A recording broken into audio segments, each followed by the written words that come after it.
नमस्कार दोस्तों, मैं Rajesh Chaudhary Prince maths education में एक बार फिर से आपका हार्दिक स्वागत करता हूं। जैसा कि आपको पता है कि पिछले दिनों से अपनी रेगुलर क्लास चल रही है, इंडियन एयरफोर्स नेवी के लिए चल रही है, जिसमें हमने कॉम्प्लेक्स नंबर पढ़ रहे थे। कॉम्प्लेक्स नंबर में हमने लास्ट क्लास में स्क्वायर रूट कैसे निकालते हैं उसके बारे में अध्ययन किया था। उसके बाद में देखिए, आज की क्लास में हम थोड़ा सा उससे आगे लेकर चलते हैं। उसमें हम रिप्रेजेंटेशन पढ़ेंगे, उनका निरूपण कैसे करते हैं सदिश का, उसका मॉडुलस कैसे ज्ञात करते हैं, और कॉन्जुगेट कॉम्प्लेक्स नंबर कैसे ज्ञात करते हैं, संयुग्मी में सम्मिश्र संख्या कैसे ज्ञात करते हैं। ये तीन छोटे छोटे चीज़ें हैं जिनके बेसिक पर अपने अभी अध्ययन करते हैं, चर्चा करेंगे। तो देखिए,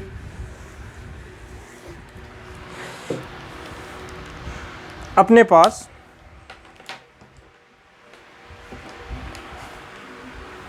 हमने लास्ट क्लास में तो अपने पढ़ा था square root of a complex number, यानी किसी भी कॉम्प्लेक्स नंबर का स्क्वायर रूट निकालना हमने पढ़ा था। और आज की क्लास में हम क्या पढ़ते हैं, सम्मिश्र संख्याओं का निरूपण पढ़ते हैं। ठीक है, तो आज की क्लास में हेडिंग डालो सम्मिश्र संख्याओं का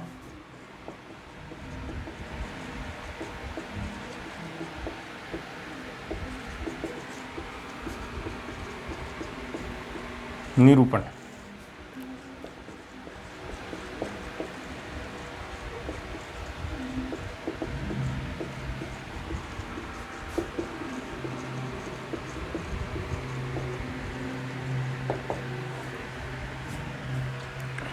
रिप्रेजेंटेशन ऑफ कॉम्प्लेक्स नंबर, जिनके बारे में अपन अध्ययन करते हैं।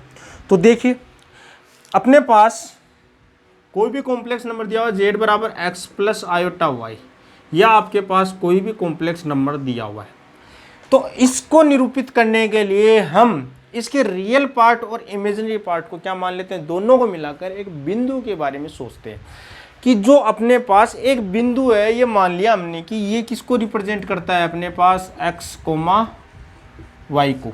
यानी x, y क्या है, एक किसी तल में पॉइंट है, उस तल में किसको दर्शाता है, x प्लस आयोटा वाई। यानी x प्लस आयोटा वाई लिखो या एक्स वाई है, दोनों का क्या मीनिंग, सेम ही है। ये चीज़ आपको ध्यान रखनी है कि दोनों का मीनिंग क्या है, सेम है। चाहे x प्लस आयोटा वाई लिखो या x, y रखो। अब x, y को अपन रिप्रेजेंट कैसे करते हैं, ये चीज़ अपने को समझनी है।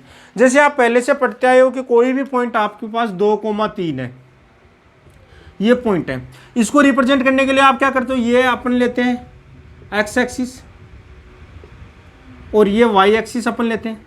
इधर से अपन एक x एक्स पे कितना चलते हैं, 2 चले, और y एक्स पे कितने चलते हैं, 3 चले। तो इधर से 2 चले, इधर से 3 चले, अपने पास ये क्या आ गया, 2,3। ये कब आ गया 2,3, जब अपने पास टू डायमेंशनल अपने पास ग्राफ है, x, y, x और कोमा दिया हुआ है, x एक्सिस दिया हुआ है, y एक्सिस दिया हुआ है, उनमें किसी पॉइंट को दर्शाना है, तो अपने पास क्या हो गया, ये हो गया। क्या हो गया, ये पॉइंट ऐसे। इसी हिसाब से किस पॉइंट को दर्शाना है आपको, x, y, यानी इस कॉम्प्लेक्स नंबर को दर्शाना है। इसका मतलब क्या हुआ कि अपने पास ग्राफ ऐसे बनेगा, इसी हिसाब से अपने को रिप्रेजेंट करना है। लेकिन जो एक्सिस अपने पास x और y एक्सिस होते हैं, x एक्सिस होता है, y एक्सिस होता है, उसकी जगह अपने पास क्या आ जाएगा, ये देखिए, जब अपन किसी कॉम्प्लेक्स नंबर को किसी एक्सिस पे दर्शाते हैं तो अपने पास क्या आ जाएगा, ये 2 एक्सिस होते हैं। सिंपल नंबर के लिए अपने पास एक्सिस होता है, एक एक्स एक्सिस होता है, एक वाई एक्सिस। यहां पर अपने पास ये न होके क्या होगा, रियल एक्सिस होगा, ठीक है, और ये होगा आपके पास इमेजिनरी एक्सिस। चीज समझ पा रहे हो क्या। तो कॉम्प्लेक्स नंबर को दर्शाने के लिए अपने पास ग्राफ किन में बचेगा, इमेजिनरी एक्सिस और रियल एक्सिस के बीच में। ठीक है, यदि सिंपली अपने पास बिंदु दिया हुआ था x, y, तो उसको रिप्रेजेंट करने के लिए तो अपन क्या करते हैं, 2 रियल नंबर लाइन होती हैं, उनको क्रॉस में 90 पे काटती हैं, और उनके ऊपर एक को x एक्सिस मानते हैं, एक को y एक्सिस मानते हैं, और उन पर इसको रिप्रेजेंट किया जाता है।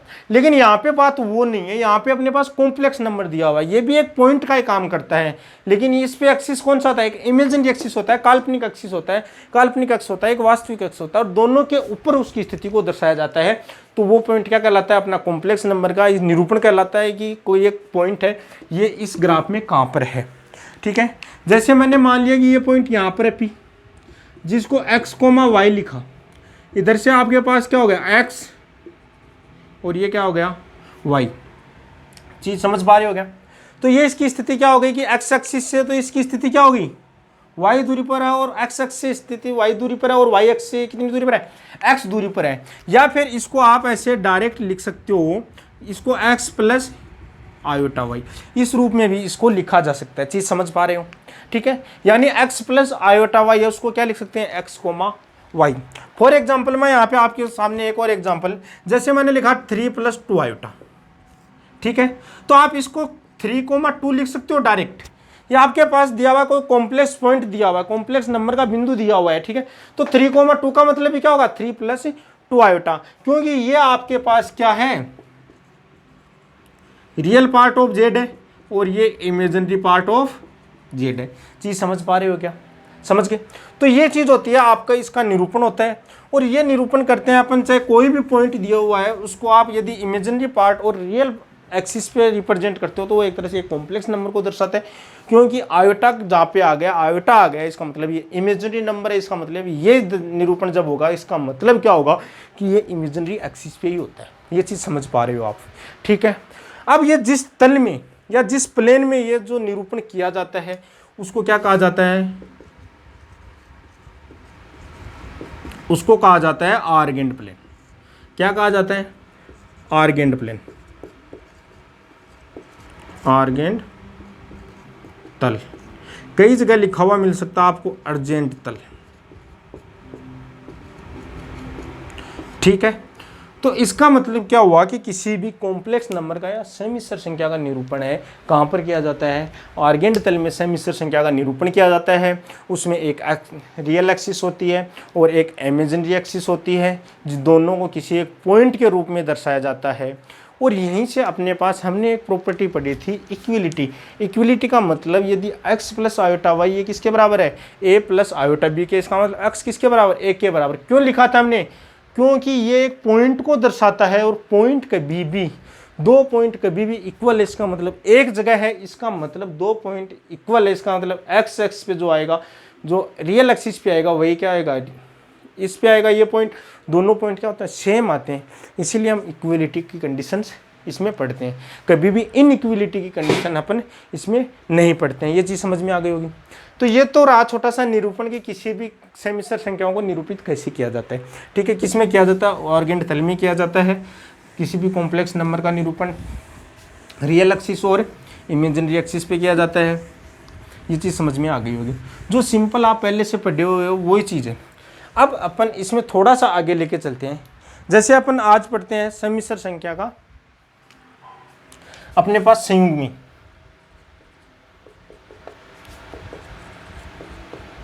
संयुग्मी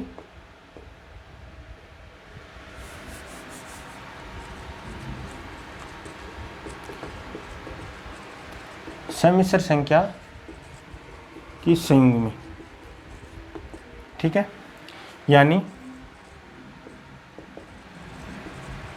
conjugate of complex number, conjugate of complex number, यानी किसी भी समिश्र संख्या का संयुग्मी हम कैसे लिख सकते हैं, ये चीज़ अपने को पढ़नी है।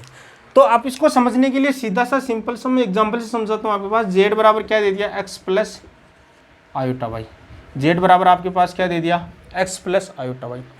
तो इस कॉम्प्लेक्स नंबर का संयुग्मी लिखेंगे, यानी इसका आप क्या लिखोगे, इस कॉम्प्लेक्स नंबर का आप क्या लिखोगे, संयुग्मी लिखोगे। संयुग्मी समिश्र संख्या क्या लिखोगे, संयुग्मी समिश्र संख्या, संयुग्मी समिश्र संख्या लिखोगे। इसका मतलब संयुग्मी समिश्र संख्या कैसे लिख सकते हैं अपन, संयुग्मी समिश्र संख्या यानी जेड के ऊपर बार लगाएंगे, इसे रिप्रेजेंट करते हैं, और एक्स माइनस आयोटा वाई। ये चीज़ समझ पा रहे होंगे आप। तो किसी भी संख्या का संयुग्मी समिश्र संख्या लिखने के लिए अपन क्या करते हैं, आयोटा को माइनस आयोटा में कन्वर्ट कर देते हैं। यानी आप यहाँ से देखो, सीधा सा अपने को लिखना है, तो आप लिखना चाहो तो लिख लो कि संयुग्मी समिश्र संख्या को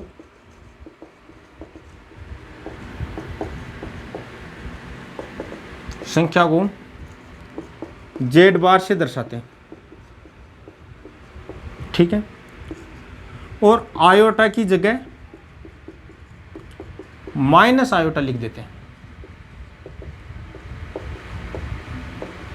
लिख देते हैं, यानी आयोटा की जगह अपन क्या लिख देते हैं, माइनस आयोटा। यानी पहले आपके पास आयोटा, आयोटा की जगह क्या लिख दिया, माइनस आयोटा। तो x प्लस आयोटा वाई की जगह आपने क्या लिख दिया, x माइनस आयोटा लिख दिया, इसका मतलब x माइनस आयोटा वाई। चीज समझ गए होंगे। जैसे मैं एक एग्जांपल और लेता हूं,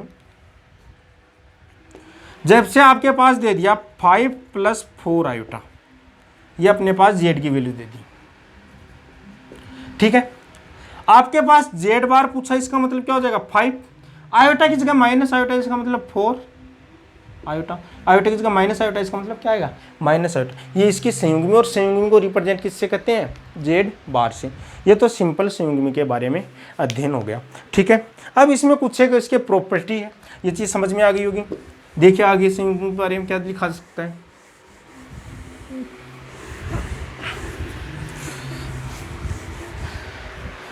यदि आपके पास कोई संख्या z दी हुई है, z बराबर 2 दिया हुआ है, ये क्या कॉम्प्लेक्स नंबर है क्या, इसमें आपको पूछा जाता है ये कॉम्प्लेक्स नंबर है क्या।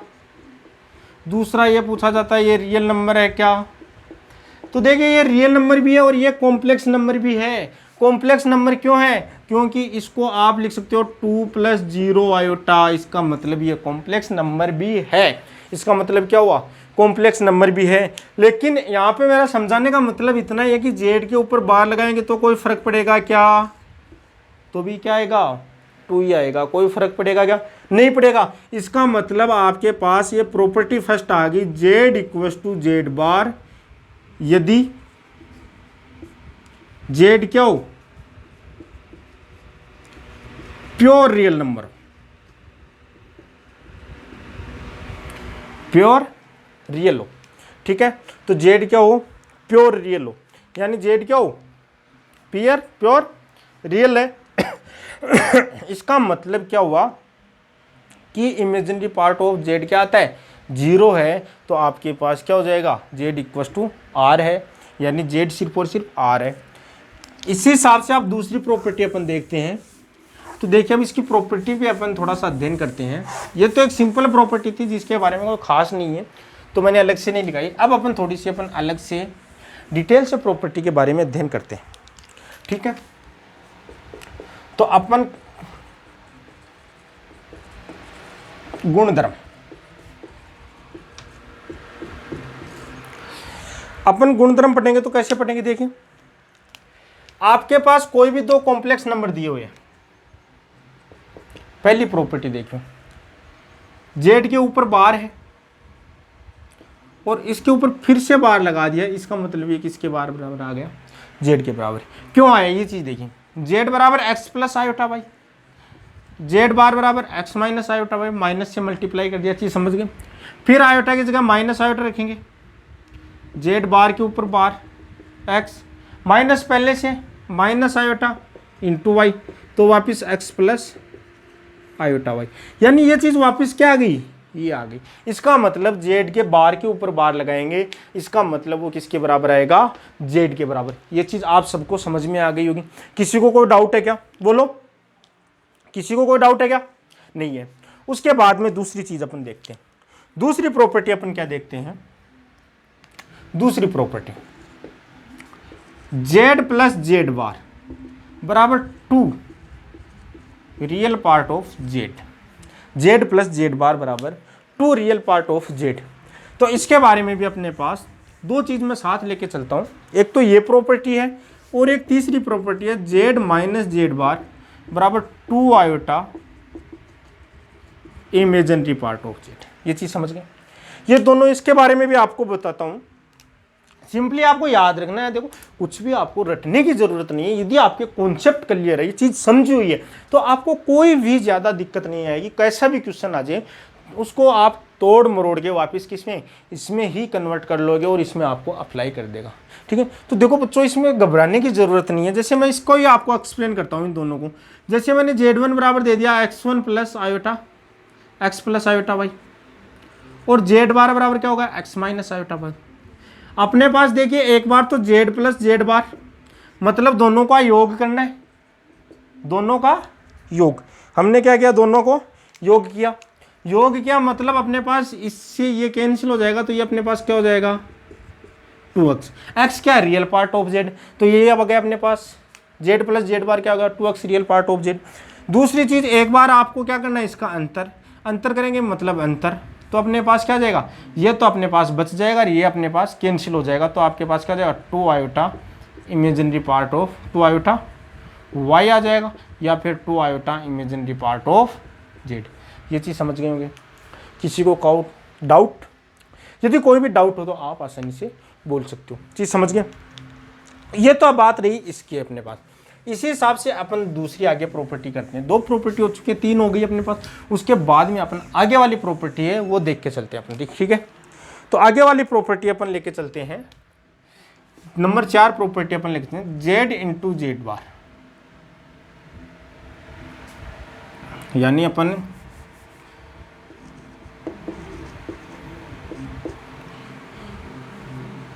ये प्रॉपर्टी है। दूसरी प्रॉपर्टी अपने पास क्या आती है? ये प्रॉपर्टी आती है। चीज़ समझ गए होंगे, ठीक है। तो दूसरी प्रॉपर्टी अपने पास क्या आएगी? ये वाली प्रॉपर्टी है, ठीक है। दोनों का गुणनफल है, 2 अलग अलग कॉम्प्लेक्स नंबर दिया हुआ है, दोनों का गुणनफल है। तो ये किसके बराबर आएगा अपने पास? पहले इसके मल्टीप्लाई इंटू z2।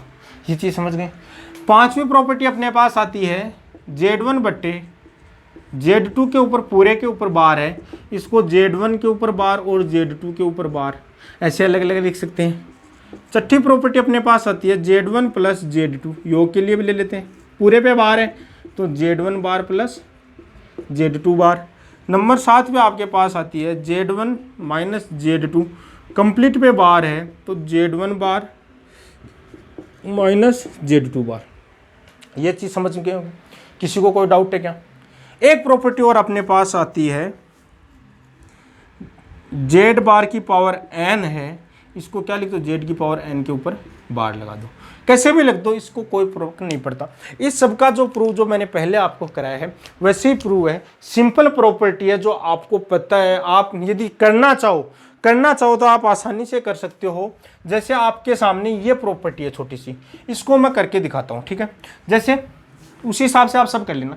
जैसे z1 बराबर x1 plus iota y1, z2 बराबर x2 प्लस आयोटा y2, ठीक है। z1 प्लस z2 आपके पास क्या आ जाएगा? x1 plus x2 plus iota y1 plus y2। तो इसके ऊपर बार की बात कर रहा है, इसका मतलब यहाँ पे क्या आ जाएगा? माइनस। ये चीज़ समझ गए। फिर पहले आप z1 बार की बात करो प्लस z2 बार की बात करो, अलग अलग बार। यहाँ पे अपन बार करेंगे तो x1 प्लस आयोटा, इसके क्या हो जाएगा? x1 minus iota y1 plus x2 minus iota y2, x1 plus x2 minus common iota y1 plus y2। तो ये आपके पास यहाँ से एक चीज़ समझ में आई होगी कि आपके पास ये वैल्यू और ये वैल्यू, ये दोनों इक्वल है क्या?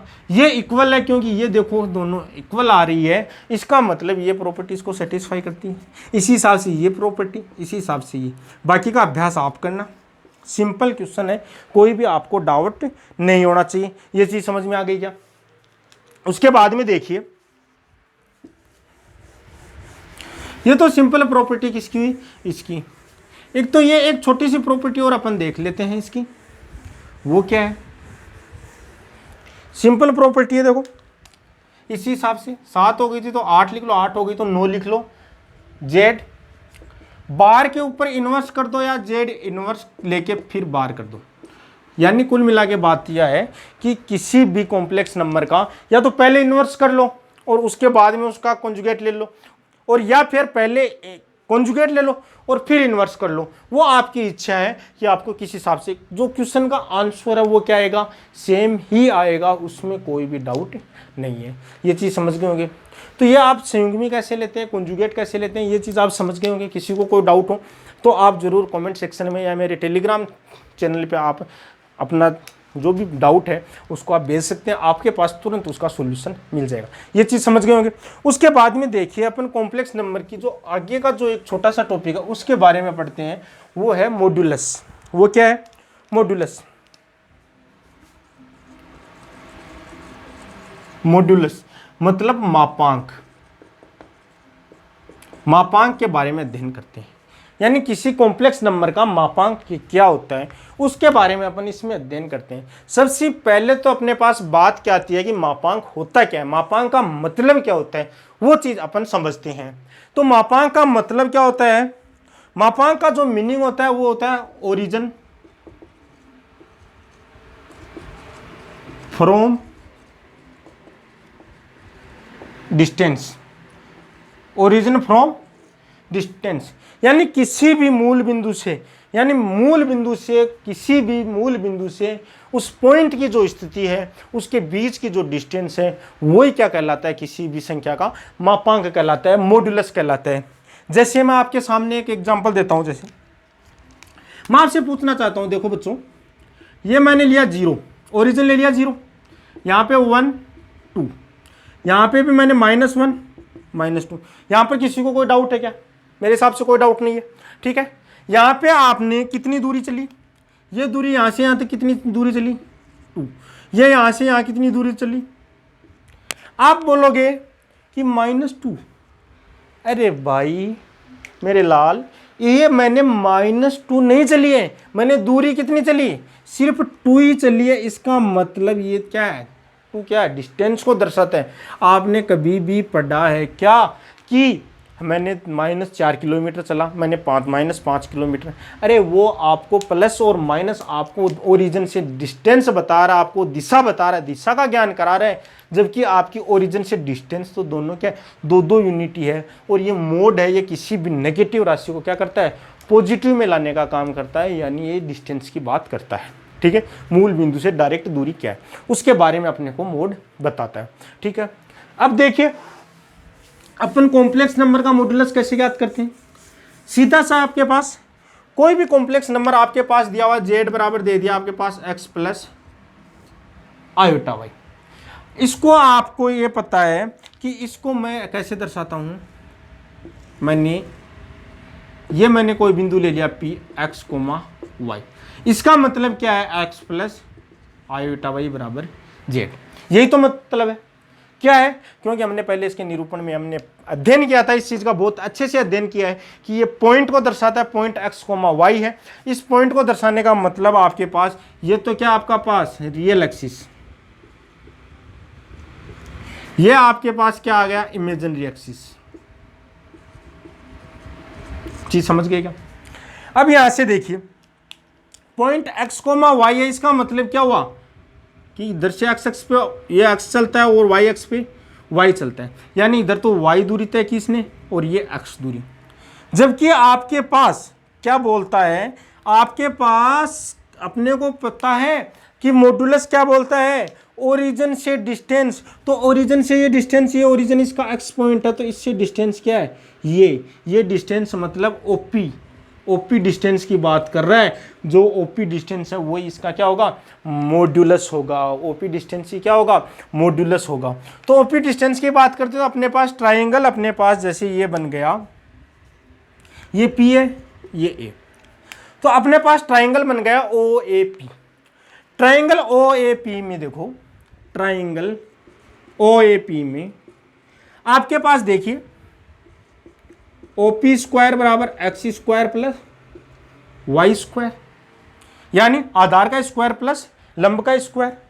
तो यहां से OP बराबर आपके पास क्या गया, √x square plus y square. इसका मतलब क्या हुआ कि OP की वैल्यू आपके पास यहां से क्या आ गई, √x square plus y square. ये चीज समझ गई होंगी। और मॉड्यूलस के बारे में हम बात कर रहे थे कि डिस्टेंस फ्रॉम ओरिजिन, यानी मूल बिंदु से जो दूरी है वही क्या कहलाता है, उसका मापांक। तो मूल बिंदु से ये दूरी कितनी हो गई, मूल बिंदु से ये दूरी आपकी क्या हो गई, ये वाली मूल बिंदु से दूरी हो गई। तो बच्चों ये मूल बिंदु से दूरी हो गई, इसका मतलब क्या हुआ कि अपना जो मापांक है, जो इस कॉम्प्लेक्स नंबर का मापांक क्या आएगा, OP बराबर x square plus y square. तो देखिए मैं इधर लिख रहा हूं थोड़ा सा, तो अपने पास मापांक को दर्शाते किससे, मापांक को रिप्रेजेंट किससे करते हैं, इस चिन्ह को किससे दर्शाते हैं, ऐसे दो खड़े डंडे होते हैं दोनों साइड में, तो ये मापांक को दर्शाने का मापांक का चिन्ह। यदि किसी भी कोई भी आप लोग को कॉम्प्लेक्स नंबर दो डंडों के बीच में खड़ा है, इसका मतलब ये इसके मोड की बात कर रहा है, इसके मॉड्यूलस की बात कर रहा है, ठीक है। तो मापांक का मतलब क्या होता है कि अपने पास मोड से दर्शाते हैं, और मापांक आपके पास आया क्या, वो आया आपके पास under root of x² plus y²। ये चीज समझ गए क्या। लेकिन यहाँ पे देखिए x क्या है, रियल पार्ट ऑफ z, और y क्या है, इमेजिनरी पार्ट ऑफ z। इसका मतलब मापांक बराबर आपके पास कोई भी कॉम्प्लेक्स नंबर दिया हुआ है तो उसके वास्तविक अक्ष का स्क्वायर प्लस काल्पनिक अक्ष के स्क्वायर का अंडर रूट ले लेंगे तो वो अपने पास उस सम्मिश्र संख्या का मापांक आ जाएगा। तो ये चीज आपको अच्छे से समझ में आ गई होगी। ये तो है अपने पास मापांक। तो मापांक कैसे ज्ञात करते हैं आपको समझ में आ गया, किस हिसाब से निकलेगा वो चीज़ भी आपको मेरे को लग रहा है कि अच्छे से समझ में आ गई। किसी को कोई डाउट है क्या, यही अपन वेक्टर में लेके चलते हैं, वेक्टर में भी अपन यही चीज़ लेके चलते हैं, किसी को कोई डाउट नहीं होगा, ठीक है। ये चीज़ समझ में आ गई होगी। उसके बाद में इस पर डिपेंड एक दो क्वेश्चन करते हैं अपन, तो वो क्वेश्चन से पता चलेगा कि हकीकत में अपने पास मापांक होता क्या है। चीज़ समझ रहे हो। देखिए बच्चों, आपको जो पढ़ाया जा रहा है इसमें कोई भी आपको डाउट अक्सर कोई क्रिएट होगा ही नहीं। मैं मेरे एक्सपीरियंस से आपको पढ़ा रहा हूँ, तो उस एक्सपीरियंस से मुझे पता है कि आपको कहाँ पे कमजोरी फील हो सकती है और कहाँ पे आपको समझने में दिक्कत आ सकती है।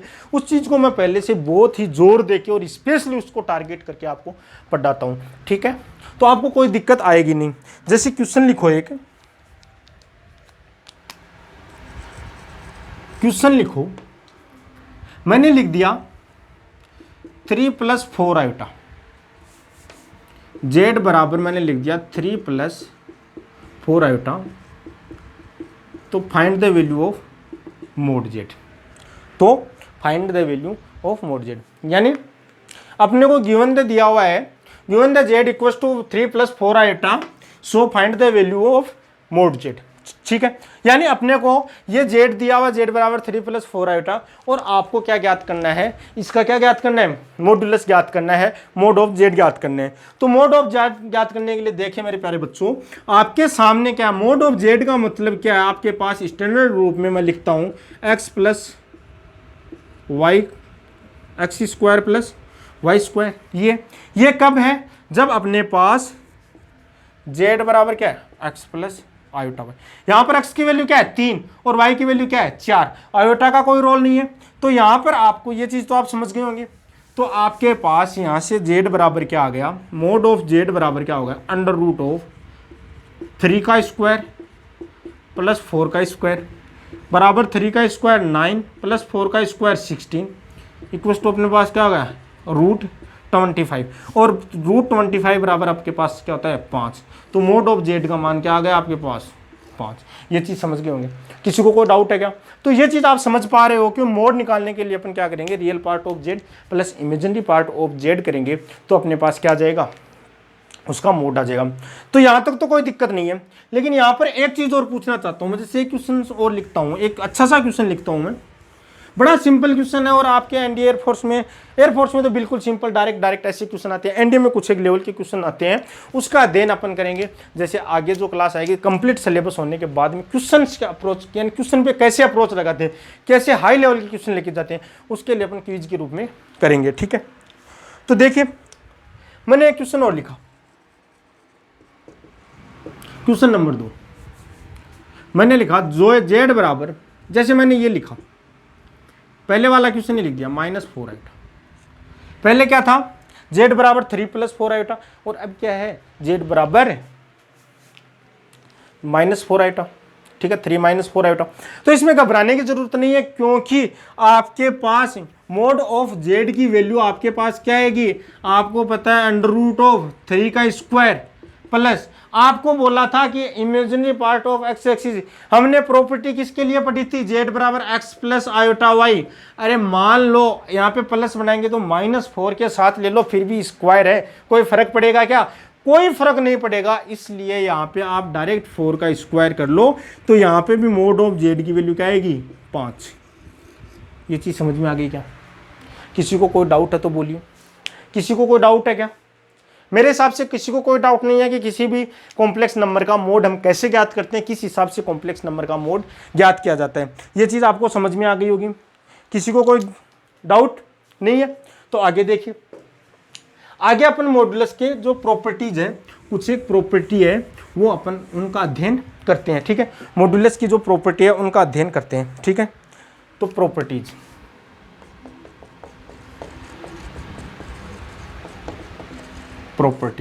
जैसे मैं पहले लिख रहा हूं, मोड ऑफ जेड की वैल्यू या तो 0 हो गया, 0 से बड़ी होगी। कभी भी मोड की वैल्यू नेगेटिव हो सकती है क्या? नहीं हो सकती, क्योंकि रियल और इमेजिनरी दोनों का स्क्वायर रूट होता है, स्क्वायर रूट होता है, इसका मतलब कभी भी ये नेगेटिव में नहीं आ सकती, ठीक है। दूसरी चीज, आपके पास मोड ऑफ जेड, इसकी वैल्यू या तो इसके बराबर होगी या रियल पार्ट ऑफ जेड की इक्वल या बराबर होगी, या फिर रियल पार्ट ऑफ जेड के मापांक के इक्वल या बराबर होगी, या फिर इसके इक्वल या बराबर होगी, या इससे कम होगी। ये चीज समझ गए होंगे, ठीक है। तो अपने पास मोड ऑफ जेड की वैल्यू तो रियल पार्ट के मोड के इक्वल या उससे बड़ी होगी, या फिर real of part of Z के इक्वल या उससे बड़ी होगी। इसी हिसाब से अपन थर्ड प्रॉपर्टी लिखते हैं, मोड ऑफ जेड की वैल्यू है या तो वो इमेजिनरी पार्ट ऑफ जेड के मोड के इक्वल या बड़ी होगी उससे, या फिर इमेजिनरी पार्ट ऑफ जेड के इक्वल या उससे बड़ी होगी। ये चीज़ समझ में आ गई होगी। किसी को कोई डाउट है तो बोलिए, किसी को कोई भी डाउट हो तो वो अपना कमेंट बॉक्स में जाके इसके बारे में अपने को पूछ सकता है। चीज़ समझ पा रहे हो क्या? ठीक है। उसके बाद में देखिए,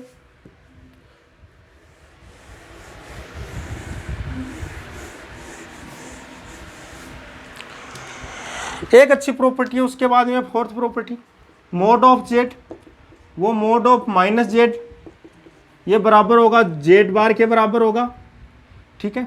ये तीनों चीज़ आपस में क्या होती है? Minus of Z Z bar के इक्वल होती है, ठीक है। ये चीज़ समझ में आ गई है कि इसमें किसी को कोई डाउट है क्या? किसी को कोई डाउट हो तो बोल सकता है, ठीक है। किसी को कोई डाउट नहीं है, ठीक है।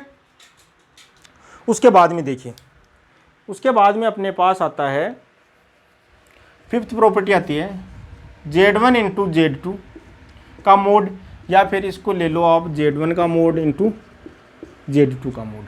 चीज़ समझ पा रहे हो क्या?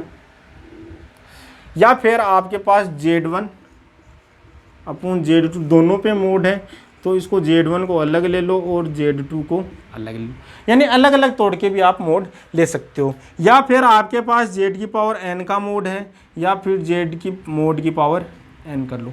इसमें कुछ भी चेंज होने वाला नहीं है, ये सिंपल सी प्रॉपर्टी है, इसमें कोई भी डाउट। यदि आपको किसी को कुछ इसमें एक्सप्लेन करके जानना है तो Z1 Z2 की जगह आप क्या ले लो?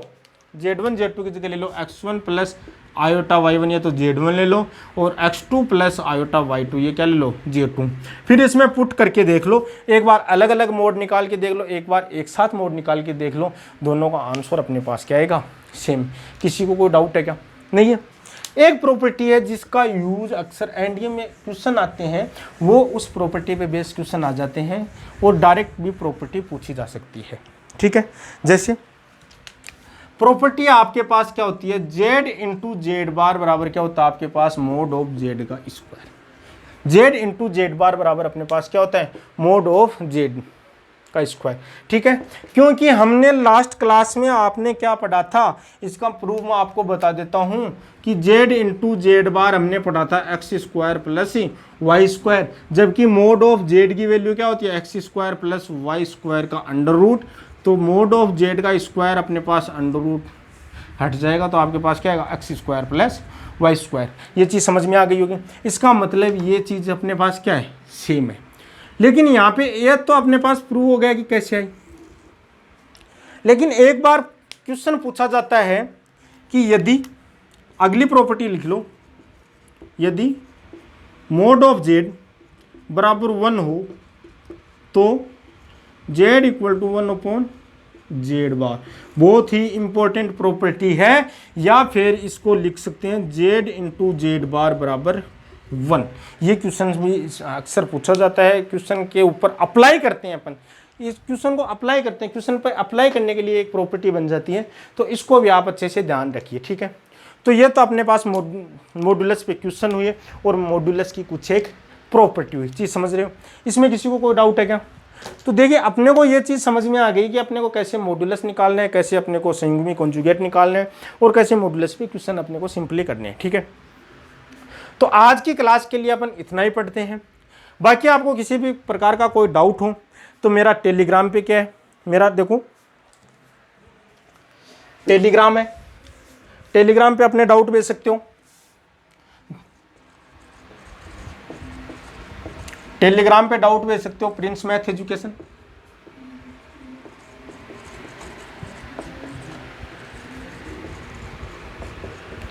एजुकेशन इसी नाम से मेरा FB पेज है, टेलीग्राम पे भी भेज सकते हो,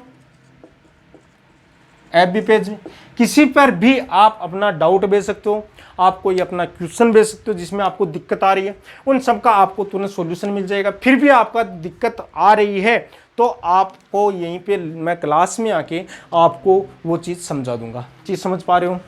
तो देखिए मेरे प्यारे दोस्तों, मेरे प्यारे बच्चों, आपके सामने जो था मैंने बहुत अच्छे से एक्सप्लेन किया है, बहुत अच्छे से खोलकर बता दिया। कोई भी क्वेश्चन है, कोई भी क्वेश्चन है, कोई भी अपने पास फॉर्मूला कहाँ से, प्रॉपर्टी कहाँ से, बहुत अच्छे से मैंने आपको समझाया।